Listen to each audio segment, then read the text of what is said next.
नमस्कार। मानव अधिकार समाज के हर व्यक्ति के अधिकारों के साथ साथ गरिमा की संरक्षण करने की बात करते हैं, परंतु कश्मीर में पिछले 2 दशकों से हिंसा का जो तांडव हो रहा है, उसने मानव अधिकारों की धज्जियां उड़ाकर आम इंसानों की गरिमा को खाक में मिला दिया है। आज कश्मीर में हर आदमी डरा हुआ है, सहमा हुआ है। आजादी के साथ अपनी बात को कहना तो दूर की बात है, आजादी के साथ चलना फिरना और जीवन बिताना दूभर हो गया है। एक और मानव अधिकारों में साफ साफ कहा गया है, हर एक को जिंदगी, आजादी और हिफाजत का हक है। आज एक आम कश्मीरी से जीने का अधिकार ही छीन लिया है इन जालिम लोगों ने, जो खुद को कश्मीर की आजादी का मुजाहिद कहते हैं, अपने आतंक को जिहाद का नाम देते हैं। ये कैसा जिहाद है? कौन सा धर्म इंसान से उसका अमन चैन से जीने का अधिकार छीनने की तालीम देता है?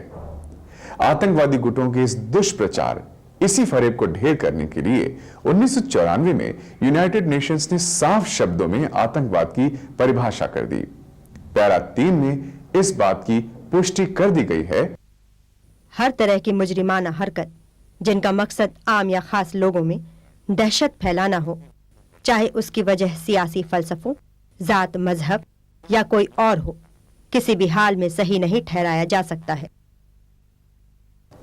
आज कश्मीर में आजादी का दम भरने वालों ने कश्मीर को दहशत और खौफ का गुलाम बना दिया है, जहां हर आदमी घर से निकलते समय सोचता है कि न जाने वो सही सलामत घर वापस आ पाएगा या नहीं, न जाने किस ओर से गोलियों की बौछार हो जाए, किस घड़ी कोई बम फट जाए, कौन सी सड़क पर लगी बारूदी सुरंग उसके जीवन का अंत कर दे या जीवन भर के लिए उसे अपाहिज बना दे।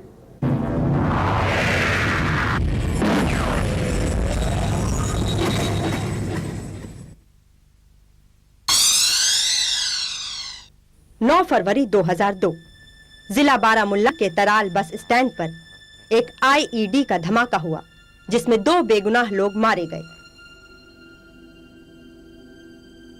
9 फरवरी 2002 पट्टन तहसील के पालापुरा क्षेत्र में 9 फरवरी की रात को 2 अलग अलग वारदातों में आतंकवादियों द्वारा 7 बेगुनाह लोगों की जानें ले ली गईं।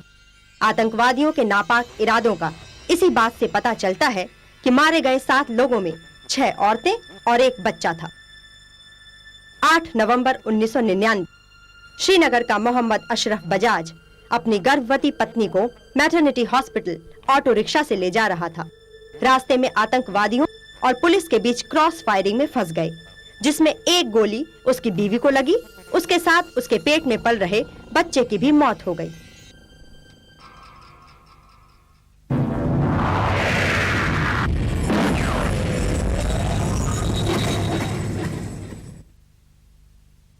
अपने आप को जिहादी कहने वाले ये भाड़े के आतंकवादी धर्म के नाम पर मासूम और बेगुनाह लोगों की जान ले रहे हैं। दुनिया का कोई भी धर्म ये नहीं सिखाता।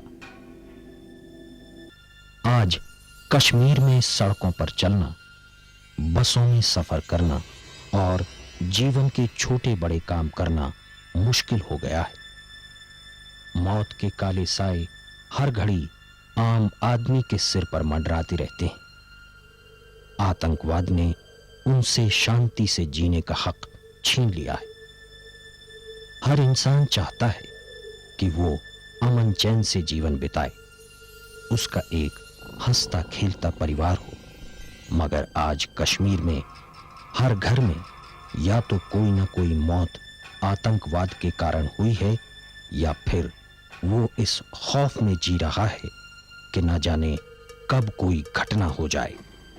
भोले भाले कश्मीरियों को आजादी का फरेब देकर आतंकवादियों ने उनके जीवन को नरक बना दिया है।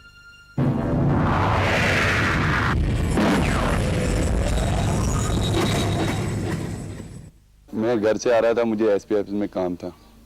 जब मैं एसपी ऑफिस पहुंच गया, उधर मिलिटेंटों ने ग्रेनेड फेंका है तो मैं जख्मी हो गया।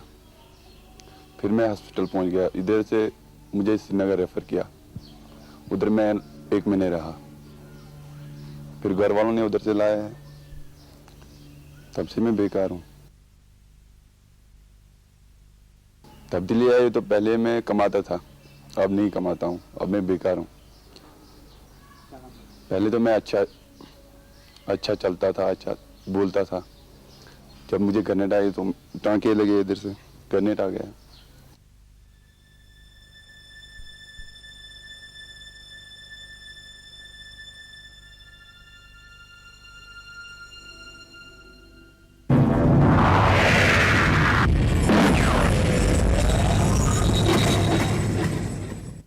मेरी बेटी के साथ ये हुआ कि एक दिन वो 4 पैसे कमाने के लिए गया था और ऑटो उसके वो ऑटो ड्राइवर था, वो घर से निकल गए और यहाँ चौक में जाकर क्रॉस फायरिंग यहाँ से वहाँ से मिल्टन आए, यहाँ से CRP PSF वो आई और क्रॉस फायरिंग लगी और उसके जिस्म में गोलियां आई। तो वो 10/12 1990 में एक ऑटो रिक्शा 3 सवारी लेकर अनंतनाग के इलाके से गुजर रहा था। तभी अचानक फायरिंग की आवाजें गूंज उठी। 4 गोलियां ऑटो ड्राइवर के पेट में उतर गईं।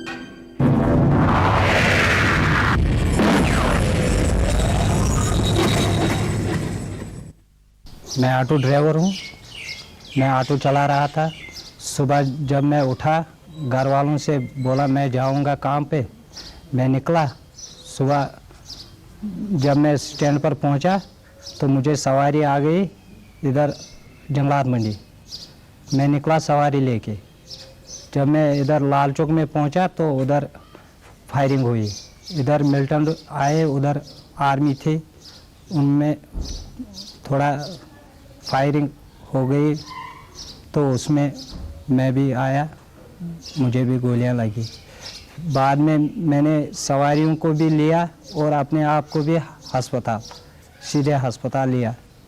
फिर वहाँ उन्होंने थोड़ा खून जो निकला था वो बंद किया और मुझे श्रीनगर भेज दिया। तो उस टाइम से आज तक मैं ऐसे ही हूँ। बच गया मैं खुदा के फजल से, तो लेकिन प्रॉब्लम बहुत हुई। लेकिन उसने अपनी परवाह न करते हुए ऑटो अस्पताल की ओर दौड़ा दिया। इस तरह उसकी जान भी बची और 3 जिंदगियां भी महफूज रहीं। गोलियां तो बदन में नहीं हैं, लेकिन बेपनाह कमजोर हो चुका जिस्म जैसे तैसे अब चलने लायक हुआ है।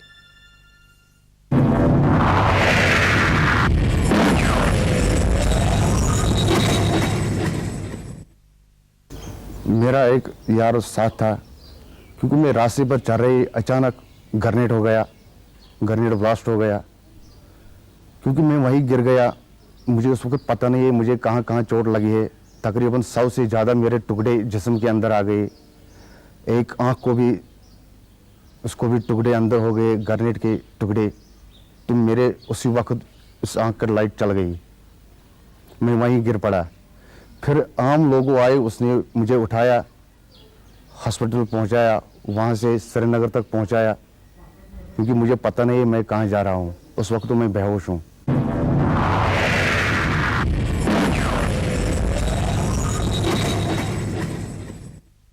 ये तांबे का काम करता था और एक बार ये बाजार निकला तो उस वक्त इसको ग्रेनेड आ गया था।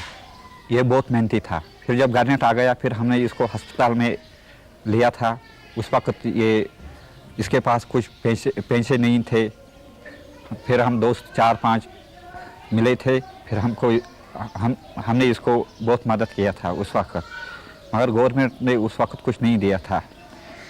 तो इसका दोनों आँख काम नहीं आज भी कर रहा था। इसके